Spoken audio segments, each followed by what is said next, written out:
그 시간이 안 가는지 정말 버스 안에서 going 이불 속에서 going은 언제나 너에게 going.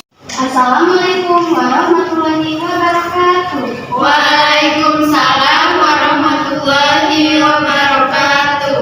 Coba yang belum rapi, silahkan dirapikan terlebih dahulu. Untuk ketua kelasnya, silakan dipimpin untuk berdoa agar pelajaran kita hari ini berkah dan bermanfaat. Baiklah teman-teman, marilah kita berdoa. Berdoa mulai. Berdoa selesai. Sebelum kita memasuki pelajaran, Ibu akan absen terlebih dahulu. Siapa hari ini yang tidak masuk? Hadir semua. Di sini siapa yang memiliki hewan peliharaan? Saya Bu. Apa lain? Kucing. Yang lain? Ayam Bu. Kira-kira ayam sama kucing itu termasuk keperkembangbiakan apa ya? Nggak tahu. Melahirkan Ibu.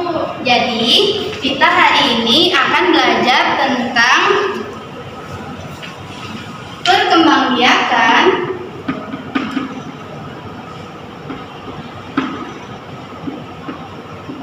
hewan. Apa sih fungsi dari perkembangbiakan itu? Supaya tambah banyak Ibu. Biar hartanya banyak, Bu.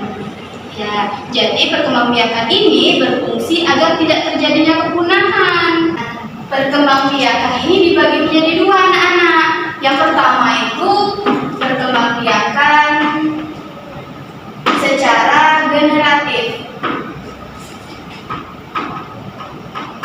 Yang kedua itu perkembangbiakan secara vegetatif. Perkembangbiakan secara generatif itu apa? Tidak tahu. Jadi, perkembangbiakan secara generatif itu perkembangbiakan yang melalui perkawinan.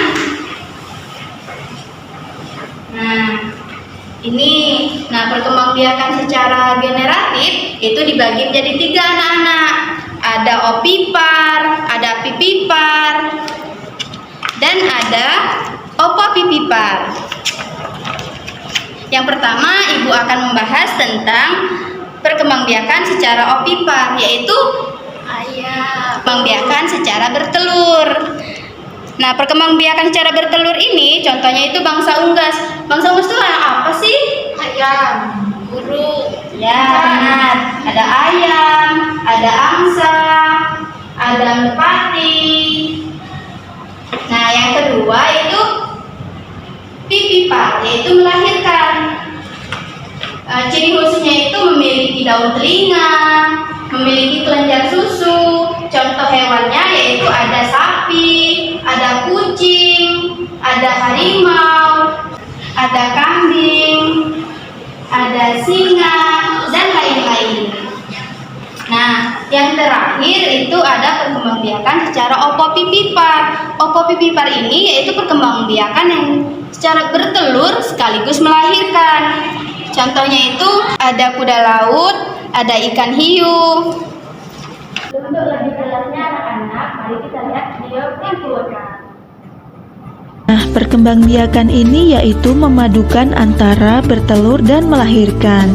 Pembuahan terjadi di dalam rahim induk, kemudian telurnya juga terbentuk di dalam rahim, bukan dikeluarkan seperti ayam. Kemudian telur tersebut juga menetas di dalam tubuh induk tersebut. Setelah telur menetas di dalam tubuh induknya, maka mereka akan keluar sebagai individu baru. Nah, ular termasuk ke dalam hewan yang berkembang biak secara ovovivipar. Beberapa ular ada yang berkembang biak dengan bertelur, kemudian ada yang berkembang biak dengan melahirkan, dan ada juga yang berkembang biak dengan bertelur sekaligus melahirkan. Contoh yang lain yaitu kadal. Kadal berkembang biak secara ovovivipar. Lalu contoh selanjutnya yaitu ikan hiu. Ikan hiu berkembang biak dengan bertelur sekaligus melahirkan atau disebut juga dengan ovovivipar. Contoh yang terakhir yaitu platypus. Platypus sebenarnya berkembang biak dengan bertelur, akan tetapi dia termasuk mamalia dan menyusui anaknya. Maka platypus dikategorikan sebagai binatang yang berkembang biak secara ovovivipar. Kita sudah menjelaskan tentang perkembangbiakan secara generatif. Coba tadi ada berapa perkembangbiakan secara generatif? Ada 3. Apa saja?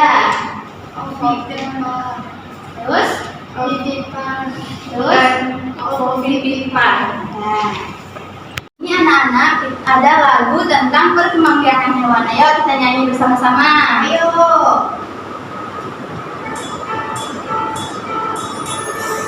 Ada berbagai macam cara perkembang hewan dengan cara bertelur di sebuah ovovivipar. Tak menyusui anaknya, tak punya daun telinga. Burung, ikan, reptil itu contohnya. Dan cara kedua perkembangbiakan hewan yaitu melahirkan di sebuah ovovivipar. Menyusui anaknya, punya daun telinga.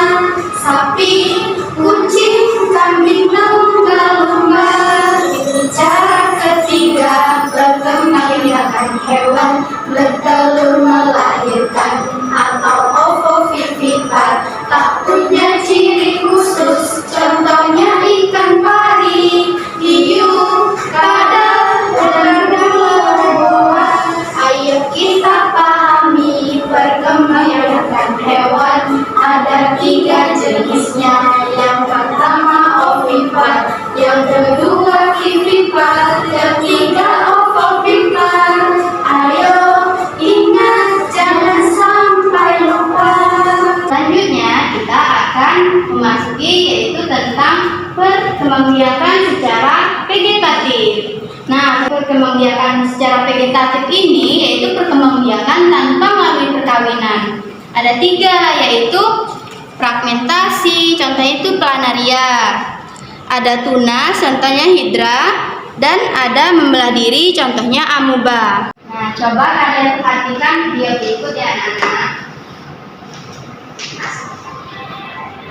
Cacing planaria masuk ke dalam fragmentasi.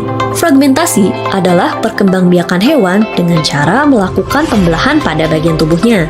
Misalnya, kalau kita memotong cacing menjadi 2 bagian, maka dari sana akan muncul cacing baru. Mereka akan mengalami yang namanya proses regenerasi atau penggantian bagian tubuh yang hilang. Seekor cacing planaria bisa dipotong sampai 279 bagian dan masing-masing menjadi cacing planaria baru. Kok bisa? Hal tersebut bisa terjadi karena cacing planaria mempunyai stem cell yang mempercepat proses regenerasi. Stem sel dewasa yang disebut neoblas membuat planaria dapat beregenerasi. Sel-sel ini dapat membantu setiap jenis sel yang dibutuhkan untuk membentuk tubuh cacing.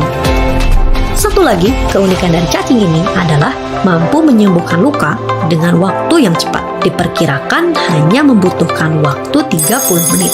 Meskipun cacing ini memiliki beberapa keunggulan, cacing ini sayangnya tidak mampu hidup di sembarangan tempat. Ia hanya tinggal di tempat yang cukup kandungan mineral dan nutrisi. Kan tadi sudah dijelaskan dan ada videonya juga. Coba, siapa yang tahu perkembangbiakan secara vegetatif tadi ada berapa?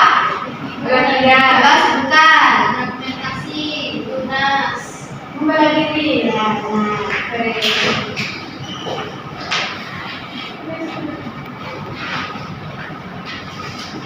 Selanjutnya, Ibu akan memberikan tugas. Coba kalian kerjakan. Mau mengetahui tentang pemahaman kalian tentang materi yang tentang perkembangbiakan hewan tadi. Coba kalian kerjakan ya.